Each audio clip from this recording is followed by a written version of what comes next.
ദിക്ർ ചൊല്ലാൻ കഴിയുമോ? എല്ലാ ദിവസവും 100 പ്രാവശ്യം ലാ ഇലാഹ ഇല്ലല്ലാഹുൽ മലിക്കുൽ ഹഖുൽ മുബീൻ, ലാ ഇലാഹ ഇല്ലല്ലാഹുൽ മലിക്കുൽ ഹഖുൽ മുബീൻ എന്ന് ദിക്ർ ചൊല്ലിയാൽ കാന ലഹു അമാനം മിനൽ ഫഖർ, ദാരിദ്ര്യത്തിൽ നിന്നവന് മോചനമുണ്ടാകും. നേരത്തെ ഞാനിവിടെ വന്നപ്പോ പറഞ്ഞു, ഉസ്താദേ മത്സ്യം കിട്ടുന്നത് കുറവാണ് എന്ന്. ദിക്ർ ചൊല്ലിക്കോളൂ ഓരോ ദിവസവും 100 പ്രാവശ്യം. ഞാൻ പറഞ്ഞതല്ല, നബി സല്ലല്ലാഹു അലൈഹി വസല്ലം ഹദീസാണ്.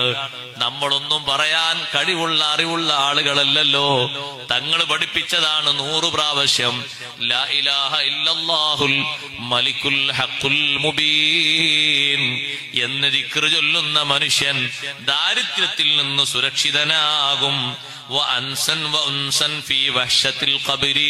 ഖബറിന്റെ ഏകാന്തതയിൽ അവന് നേരം പോക്ക് ലഭിക്കും.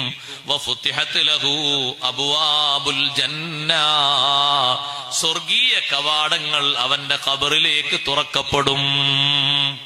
പുറത്തുനിന്ന് ഇങ്ങനെ ഉസ്താദുമാര് ദ്വാരക്കൂല, പടച്ചോനെ സ്വർഗത്തിന്റെ കവാടം തുറന്നു കൊടുക്കണം, സ്വർഗത്തിന്റെ വിരിപ്പ് വിരിച്ചു കൊടുക്കണം, സ്വർഗത്തിന്റെ വെള്ളം കുടിപ്പിക്കണം. ആ സംഗതികളൊക്കെ ഉണ്ട്. ദുനിയാവിൽ വെച്ച് സ്വർഗത്തിലെ വെള്ളം, സ്വർഗത്തിന്റെ ഭക്ഷണം അതൊക്കെ കഴിച്ച മഹാനല്ലേ ഖലീലുല്ലാഹി ഇബ്രാഹിം അലൈഹിസ്സലാം. എത്ര ആൾക്കാർ അങ്ങനെ കഴിച്ചിട്ടുണ്ട്? സ്വർഗത്തിൽ നിന്ന് ഡയറക്റ്റ് ആയിട്ട് അല്ലാഹു തആല നൽകിയ ഭക്ഷണം കഴിച്ച എത്ര മഹാന്മാരുണ്ട്.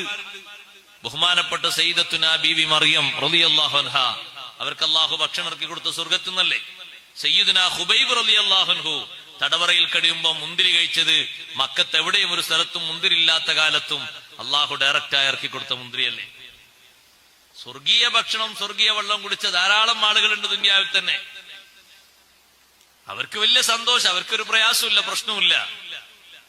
സ്വർഗത്തിന്റെ കവാടങ്ങൾ തുറന്നു കിട്ടിയാൽ പിന്നെന്താ സന്തോഷത്തിന് കുറവ്? ഏതെങ്കിലുമൊക്കെ ഒരു സമയം ഒഴിവാക്കിയിട്ട്, അല്ലെങ്കിൽ നിസ്കാരത്തിന്റെ ശേഷമൊക്കെ ഒരു 20 വട്ടം ഇങ്ങനെ ചെല്ലിയാൽ നടന്നു പോകുന്ന നടത്തത്തില് ലാ ഇലാഹ ഇല്ലല്ലാഹുൽ മലിക്കുൽ ഹഖുൽ മുബീൻ വലിയ ഖൈറായ ദിക്റാണ്. നബി സല്ലല്ലാഹു അലൈഹി വസല്ലം ഞങ്ങൾ പഠിപ്പിച്ചു. ആ ദിക്റിന്റെ പോരിശ, ഖബറിൽ ഏകാന്തതക്ക് പരിഹാരം കിട്ടും, കൂട്ടിന് ആളെ കിട്ടും, നല്ല സന്തോഷം കിട്ടും. സുബ്ഹാനല്ലാഹ്, വലിയ സന്തോഷം തന്നെയാ. ഖബറിലേക്ക് അങ്ങനെ പോകുമ്പോ